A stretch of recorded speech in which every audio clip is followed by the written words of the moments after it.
السلام علیکم ورحمت الله وبرکاته ومغفرته. محترم پوښتنه کړې ده چې په مسجد کې ځای معلومول د لمانځه چې دلته لمونځ کول یو ځای معلوم کړي چې پر هغه ځای باندې به لازم دی درېږي.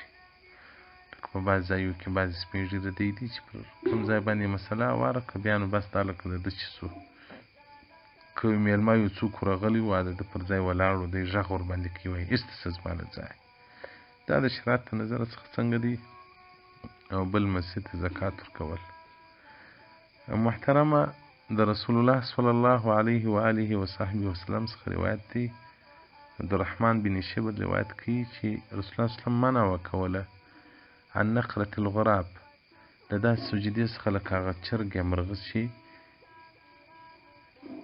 مچوک یو شي ته ور وړي بېرته سر راپورته کړي. دا ډول چابک سجدات به نه کوي لکه چرګ سر ټیټ کړي بېرته راپورته کړي.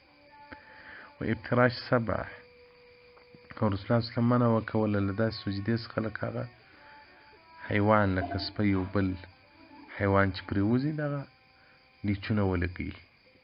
نو نارینه سجده کوي باید دغه لیچونه یې د مځکې څخه راپورته وي خالي د خپړې پر مځکه باندې او که څوک عذر لري دروند وي هغه دپاره بیا څه مشکل نشته. او دغه رنګه رسول الله صلی الله علیه وسلم منع وکوله و ان یوطن الرجل چې یو سړی په مسجد کې مکان معلوم کې ان یوطن الرجل المکان فی المسجد کما یوطن البعیر. وایي دغه مکروه عمل دی ناروا عمل دی چې څوک په جومات کې ځای معلوم کړي بیا له هغه ځای لمونځ نه کوي لکه هغه اوښ شي و خپل ځای ته ورځغلي په هغه خپل ځای کې لمونځ کوي لکه هغه اوښ چې د خپل ځای مبرک سره عادت نسي له هغه ځای ایسته نو دی بل ځای نه ښې کېږي پر هغه ځای باندې ښې کېږي چوکېږي پرېوځي. دغه ډول رسول الله صلی الله علیه وسلم برابر کوي تاسې په جومات کې نو ځای مه مخصص کوئ خاصوئ استعمه چې په هغه ځای کې به تاسې لمونځ کوئ.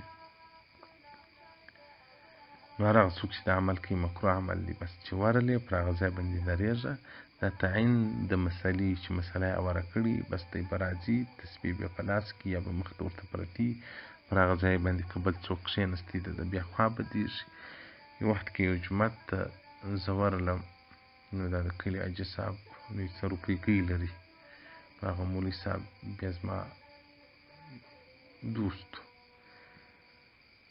نو بیا ده راته ویل دا د حاجي صاحب پر ځای باندې چې بل څوک ودرېږي دی ډېر زیاته خوا بدي سړي ته بد ګوري. نو دا اعمال نه دي ښه محترمه. حدیث مسند احمد جلد درېیم صفحه 428 او دغه رنګه سنن ابي داود روایت کړی دی. والسلام علیکم ورحمة الله وبرکاته ومغفرته.